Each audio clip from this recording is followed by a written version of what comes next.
Movie की शुरुआत में हम डांटे नाम के एक आदमी को देखते हैं। आज सुबह जब वो उठा तो देखा कि उसकी पत्नी 8 महीने की प्रेग्नेंट है। ये देखकर डांटे पागल हो गया। उसे समझ नहीं आया कि ये सब हो क्या रहा है, क्योंकि कल जब वो सोया था उसके बर्थडे वाले दिन तो सब कुछ नॉर्मल था। डेट चेक की तो उसे पता चला कि 1 साल बीत चुका है और आज उसका अगला बर्थडे है। उसे लगने लगा कि ये सब सिर्फ एक भ्रम है। वो ठंडे पानी से नहाया और थोड़ी देर के लिए सो गया कि जब उठूंगा तो सब कुछ नॉर्मल हो जाएगा। कुछ वक्त सोने के बाद जब वो बेडरूम से बाहर आया तो उसने नोटिस किया कि एलिस का पेट गायब हो गया है। डांटे ने सोचा कि बस सपना था। फिर उसने एलिस को सब कुछ बताया। एलिस हंसकर बोली कि अच्छा है, सपना ही था और इतनी जल्दी दोबारा प्रेग्नेंट नहीं होना मुझे। तभी उसे लिविंग रूम से एक बच्चे के रोने की आवाज़ सुनाई दी। धीरे धीरे उसकी तरफ जाते हुए डांटे ने एक छोटी सी बच्ची देखी। एलिस ने बच्ची को उठाया, मुस्कुराकर डांटे को हैप्पी बर्थडे बोला और बच्ची उसके हाथ में थमा दी। डांटे शॉक में आ गया कि 2 दिन में उसकी बेटी हो चुकी है। वो उसे अजीब तरीके से पकड़कर खड़ा रहा। समझ नहीं आ रहा था कि क्या करे, लेकिन हमेशा से उसकी लाइफ ऐसे फास्ट फॉरवर्ड नहीं चल रही थी। कुछ वक्त पहले डांटे की लाइफ भी बाकी सबकी तरह नॉर्मल थी। हम उसे भागकर एक पार्टी में जाते हुए देखते हैं, क्योंकि न्यू ईयर शुरू होने से पहले वो अपनी मंगेतर तक पहुंचना चाहता था। उसने जैसे ही अपनी मंगेतर को पीछे से देखा तो न्यू ईयर काउंटडाउन समाप्ति होने वाला था। तो मेरे दोस्त ने पकड़कर घुमाया और सीधा उसे चूम लिया, लेकिन जैसे ही वो पीछे हटा तो डर गया, क्योंकि उसने गलत औरत को किस कर लिया था। गलती उसकी भी नहीं थी। दरअसल उसकी मंगेतर और उस लड़की के कपड़े बिल्कुल सेम थे। बदकिस्मती से मंगेतर ने ये सब देख लिया। गुस्से में उसने डांटे को चांटा दिया और वहां से चली गई और उनका रिलेशन भी खत्म हो गया। डांटे इससे कुछ ज्यादा दुखी नहीं हुआ और उसने उस औरत से मिलने का फैसला किया जिसे उसने गलती से किस किया था। वक्त गुजरता गया। अब डांटे और एलिस साथ रहने लगे। फिर अक्टूबर 26, 2010 आया और आज डांटे का बर्थडे था। एलिस ने एक सुंदर सी ड्रेस पहनकर उसे गाने और डांस के साथ जगाया। फिर उसके लिए पैनकेक्स बनाए, लेकिन डांटे खुश नहीं था। उसे टेंशन हो रही थी क्योंकि एलिस ने उसका अलार्म बंद कर दिया था और अब वो काम के लिए बहुत ज़्यादा लेट हो गया था। डांटे ने जल्दी जल्दी खाया और भागकर निकल गया। कंपनी में पहुंचकर उसे याद आया कि आज तो एक बहुत ज़रूरी मीटिंग है, मैं तो भूल गया। उस वक्त एलिस घर पर आराम से पेंटिंग बना रही थी। दोपहर के बाद उसने कपड़े बदले और दोस्तों के साथ मिलकर बर्थडे पार्टी की तैयारी करने लगी। घर को सजाने लगी। तभी डांटे का फ़ोन आया। उसने बताया कि काम के बाद उसे एक बार पिताजी के पास जाना पड़ेगा। लंच के वक्त मीटिंग थी तो जा नहीं पाया और डांटे ने प्रॉमिस किया था कि वो जल्दी घर आ जाएगा।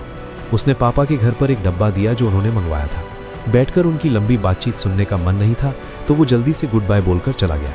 वो घर वापस जाने ही वाला था कि तभी कारपेंटर का कॉल आया। बाथरूम का नया डोर रेडी हो गया है, लेकिन अगर वो उसे आज नहीं लेकर गया तो फिर कई महीने वेट करना पड़ेगा।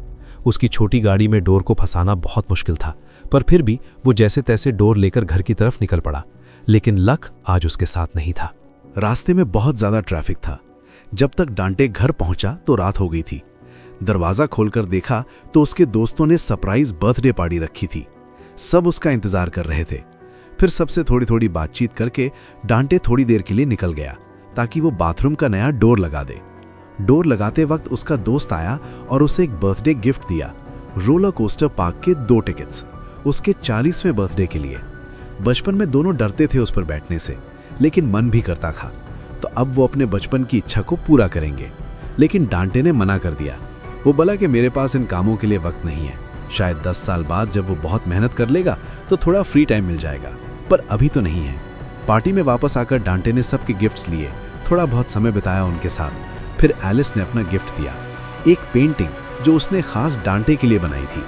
केक आया, कैंडल्स जली, सब मुस्कुरा रहे थे। डांटे ने अपनी विश मांगी कि काश ये सब जल्द से जल्द खत्म हो, और कैंडल्स बुझा दी। उस रात एलिस डांटे की फेवरेट मूवी का एक कैरेक्टर बनकर सामने आई। डांटे उसे देखकर बहुत खुश हुआ और उसने एलिस को अपनी बाहों में ले लिया और लाइट बुझा दी। अगली सुबह डांटे अलार्म से उठा। जब वो बेडरूम से निकल रहा था तो उसे आवाज आई कि एलिस बाथरूम में उल्टी कर रही है। डांटे को लगा कि शायद कल उसने ज्यादा पी ली होगी, इस वजह से हो रहा है। लेकिन जैसे ही वो लिविंग रूम में आया तो उसे कुछ अजीब सा महसूस हुआ। काफी सारा सामान तो उसने पहले कभी देखा ही नहीं था। फिर मूवी वहीं पहुंच गई जहां से शुरुआत हुई थी। एक दिन में उसकी बीवी प्रेग्नेंट हुई और दूसरे दिन हाथ में बच्ची, जिसके बाद उसने चौंक कर पूछा कि नाम क्या रखा है हमने इसका। एलिस बोली गैलाड्रियल। इतना भी नहीं याद। डांटे हैरान था और पता चला कि जब बच्ची पैदा हुई थी तब डांटे ने ही नाम रखा था। डांटे को लगा कि कुछ तो गलत है, उसका दिमाग खराब हो रहा था। वो डॉक्टर के पास गया कि कुछ तो गड़बड़ है मेरे साथ, लेकिन डॉक्टर ने सारी रिपोर्ट नॉर्मल बताई। डांटे पूरी तरह से हेल्दी है। डांटे को लगा कि शायद उससे अपने पिता की तरह अल्जाइमर्स हो गया है, सब कुछ भूलने लगा है। पर डॉक्टर ने कहा कि ये बीमारी बाप से बेटे में नहीं आती, तुम शायद थोड़ा ज़्यादा स्ट्रेस ले रहे हो। डॉक्टर ने कहा कि थोड़ा आराम करो और परिवार के साथ समय बिताओ। अब डांटे निराश होकर घर वापस आया। कुछ देर बाद एलिस पेंटिंग करने लगी, लेकिन बच्चे के लगातार रोने से वो परेशान हो गई और डांटे पर चिल्लाने लगी कि ये बच्चा सिर्फ मेरा है क्या, तुम क्यों नहीं संभालते इसे। फिर डांटे अपनी बेटी के पास आया और उसे धीरे धीरे झुलाकर सुला दिया। फिर उसने सोचा कि मुंह पर पानी मारकर थोड़ा फ्रेश हो जाता हूँ, पर जैसे ही उसने शीशे में देखा तो उसके चेहरे पर मूंछ आ गई थी। किचन में कैलेंडर देखा तो अक्टूबर 26, 2013 उसका बर्थडे फिर से आ गया था। फिर डांटे ने डिसाइड किया कि वो एलिस को सब कुछ सच बताएगा, पर जैसे ही उसने कहा कि कुछ भी ठीक नहीं है तो एलिस उसकी बात को गलत ले गई। उसे लगा कि डांटे उनके रिलेशन की बात कर रहा है। डांटे ने उसे समझाने की कोशिश की, पर वो चीज़ों को उल्टा ही ले रही थी। उसके बाद डांटे काम पर निकल गया। जाने से पहले एलिस ने कहा कि गलाड्रियल बाहर खेल रही है, उसे तो बाय बोल दो।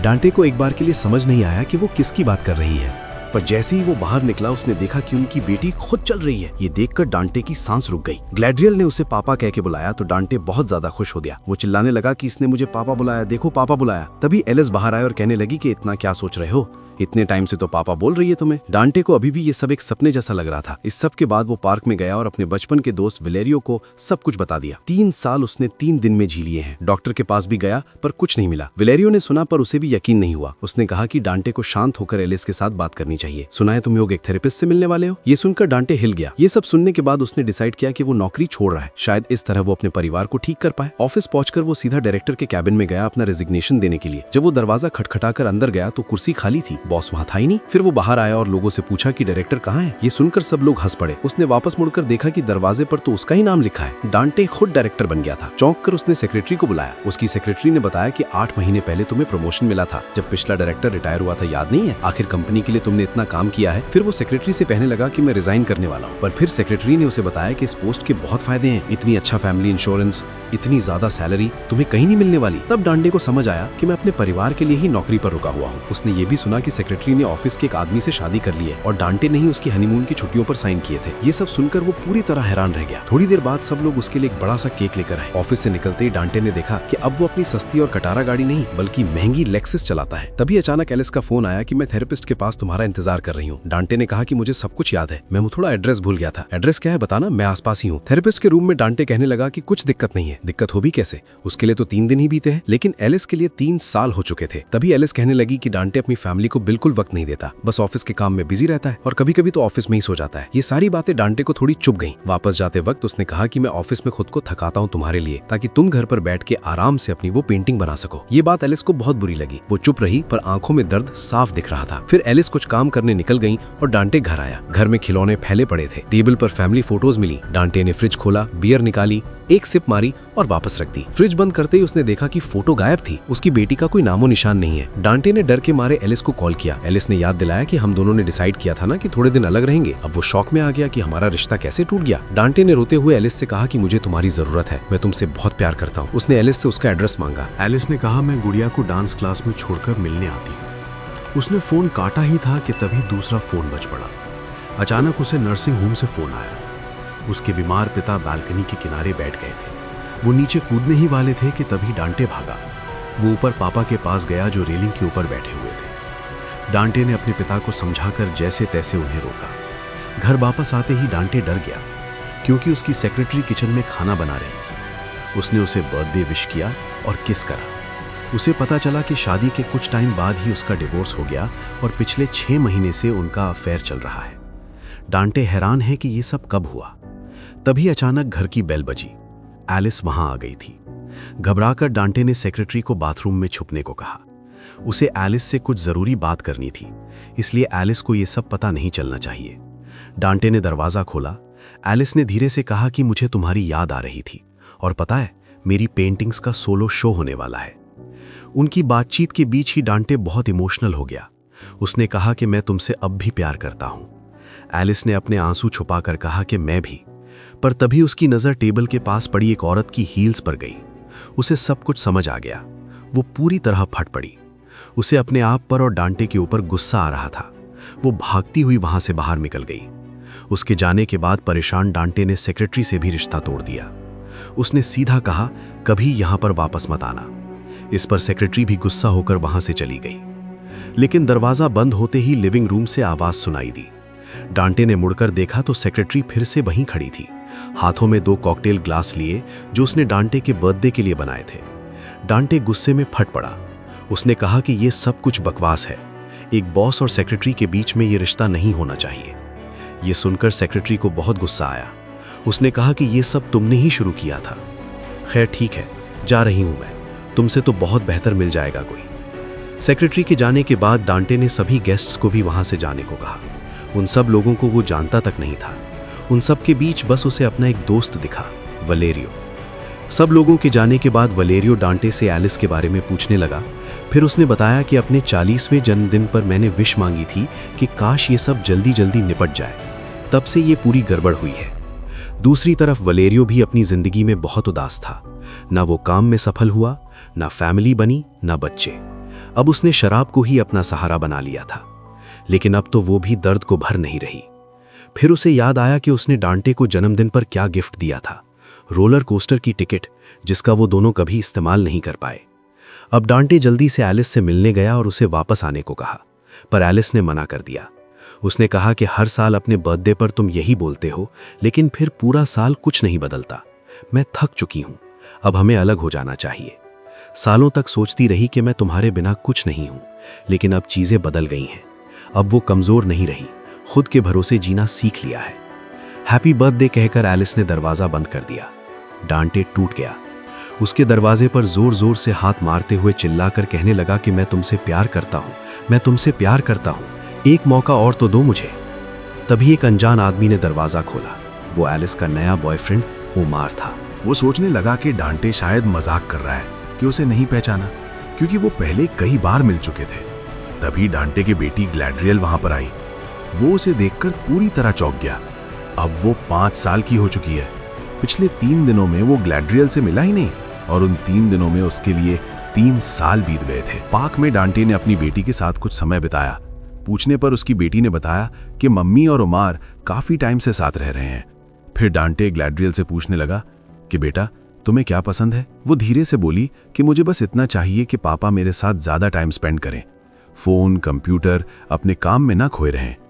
थोड़ा चलने के बाद डांटे उसे घर छोड़ आया और घर पर फिर से उमार मिला। तभी वो डॉग डांटे के पास एक बॉल लेकर आया।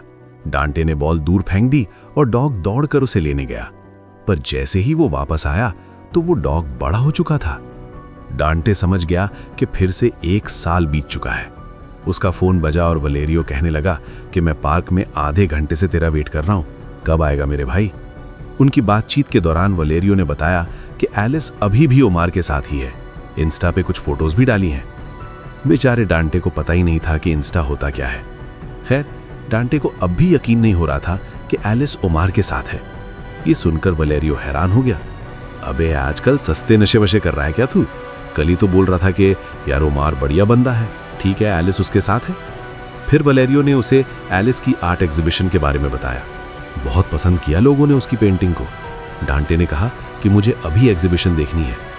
यह सुनकर वलेरियो और कंफ्यूज हो गया, क्योंकि वो दोनों कुछ दिन पहले ही वहां गए थे। वो सोचने लगा कि कहीं ये सुबह सुबह उठकर दारू तो नहीं पीने लग गया है। लेकिन तभी डांटे ने नोटिस किया कि वलेरियो जूस पी रहा है। डांटे खुश हो गया और कहने लगा कि भाई तूने कब छोड़ दी? तब वलेरियो हंसकर बोला कि जब से कैंसर का पता चला साले। उसने बताया कि अभी 5 सेशन और बाकी हैं, उसके बाद डॉक्टर्स बताएंगे कि बचने के चांस हैं या नहीं। पार्क में टहलते हुए डांटे को रोलर कोस्टर की वो टिकट्स याद आ गई। सालों तक उसे टाइम ही नहीं मिला, लेकिन अब लग रहा है कि यही सही वक्त है। लेकिन इस बार वलेरियो ने मना कर दिया। अभी तो भाई ये सब करने की हिम्मत बिल्कुल नहीं है। जाते वक्त डांटे ने उसे गले लगाया और बोला कि भाई कल मिलेंगे। रात को डांटे एलिस की आर्ट एग्जीबिशन में पहुंच गया। पेंटिंग्स के अंदर उसे अपनी पूरी लाइफ दिखाई दे रही थी। फिर वो वापस घर आकर पुरानी फोटोज को देखने लगा। उसे समझ आ गया कि अब एलिस को छोड़ देना होगा, जिंदगी को बदलने का वक्त आ गया है। बाद में वो अपने पापा से मिलने गया। उसने रोते हुए कहा कि मैं पूरी जिंदगी आप जैसा नहीं बनना चाहता था, लेकिन लास्ट में मैंने भी आपकी तरह वही गलतियां दोहराई। उसके पिता बोलने लगे कि आज स्कूल से बंक मार के मैं अपनी दोस्त के साथ बीच पर घूमने गया था। डांटे समझ गया कि बीमारी और बढ़ गई है। उसके पिता अब अपने स्कूल के बाद का सब कुछ भूल चुके थे। अचानक उन्हें बहुत तेज खांसी होने लगी। डांटे पानी लेने गया, वापस आया तो कुर्सी खाली थी। सारी चीजें डब्बों में पैक थीं। फिर से 1 साल बीत चुका था। होम केयर से निकलकर डांटे ने सबसे पहले अपने दोस्त को कॉल किया। जब उसने फोन नहीं उठाया तो डांटे घबरा गया। उसने सोचा कि मेरा दोस्त भी मर गया, लेकिन कुछ देर बाद उसे वलेरियो वहीं पर खड़ा हुआ मिला, जिंदा और एकदम तंदुरुस्त। दोनों एक दूसरे से गले लगे और जब बर्थडे की बात आई तो डांटे ने कहा कि भाई आज तो रोलर कोस्टर पे चलेंगे। इस बार दोनों बिना सोचे पार्क पहुंचे। राइड शुरू हुई और दोनों बच्चों की तरह चीखने हंसने लगे, लेकिन फिर बीच में डांटे बेहोश हो गया। जब उसे होश आया तो उसके ऑफिस से बहुत सारे मैसेज आए हुए थे। तभी डांटे गाड़ी लेकर सीधा ऑफिस भागा। रास्ते में फोन पर उसने एलिस से कहा कि आज रात तुम और हमारी बेटी दोनों मेरे घर रुक जाओ प्लीज। एलिस ने ना चाहते हुए भी हाँ कह दिया। ऑफिस पहुंचकर डांटे ने सबके सामने बोल दिया कि मैं अपनी सारी बची हुई छुट्टियां ले रहा हूं। अगर अगले 3 महीने और 4 दिन से पहले किसी ने मुझे मैसेज किया ना तो उसकी खैर नहीं। निकलने से पहले डांटे ने सेक्रेटरी से माफी मांगी कि मैंने तुम्हारे साथ गलत बर्ताव किया था। घर जाते वक्त डांटे एक एनिमल शेल्टर में गया और उसने एक कुत्ते को अडॉप्ट कर लिया। ये उसकी बेटी के लिए एक छोटा सा तोहफा था। घर पहुंचने पर डांटे ने अपनी बेटी को वो पपी देकर सरप्राइज किया। उसने एलिस से कहा कि आज का दिन हम तीनों साथ गुजारेंगे। तीनों ने मिलकर पेंट किया, कपड़े बदलकर कॉस्ट्यूम पहने, अपने कुत्ते के साथ पूरा दिन खेले और पहली बार उन्हें एक असली परिवार की तरह वक्त मिला, जो डांटे को पहले कभी नहीं मिला था। डांटे फिर ग्लैड्रियल के पास बैठे बैठे उसे कहानी पढ़कर सुनाने लगा। जब उसने बैग से एक किताब निकाली तो उसे समझ आया कि वो किताब एलिस ने अपनी बेटी के लिए लिखी है। कहानी खत्म होते ही डांटे ने अपनी बेटी को कसकर गले लगा लिया और वादा किया कि मैं हमेशा तुम्हारे साथ रहूंगा। अगली सुबह जब वो उठा तो बेड खाली था। उठकर बाहर चला गया और मुस्कुराकर देखा कि एलिस, ग्लैड्रियल और वो छोटा पपी किचन में है। कल डांटे का बर्थडे था। आज तीनों ने मिलकर थोड़ी सफाई की और उसके लिए पैनकेक बनाए। उस वक्त डांटे को समझ आया कि आखिरकार अगला दिन आ गया। डेट बदल गई थी, 27 अक्टूबर। एलिस ने उसके चेहरे को देखकर पूछा कि सब ठीक है। डांटे ने धीरे से कहा हाँ। थोड़ी देर बाद उसने सब सच बताया। पिछले कुछ सालों में पूरी तरह खो गया था। समझ ही नहीं आया कि क्या कर रहा हूं, किस लिए जी रहा हूं। वो वक्त तो वापस नहीं आएगा, पर अब मुझे समझ आ गया कि आगे क्या करना चाहिए। फिर एलिस ने कहा कि सिर्फ एक दिन में कुछ नहीं बदलता। डांटे ने जवाब दिया कि लोग बदलते हैं और मैंने पूरे 3 महीने और 4 दिन की छुट्टियां ले ली सिर्फ और सिर्फ तुम लोगों के लिए। इस बार चीजें अलग होंगी, मेरा विश्वास करो। वीडियो पसंद आई तो लाइक करो और चैनल को सब्सक्राइब करना मत भूलना। मिलते हैं एक नई वीडियो के साथ।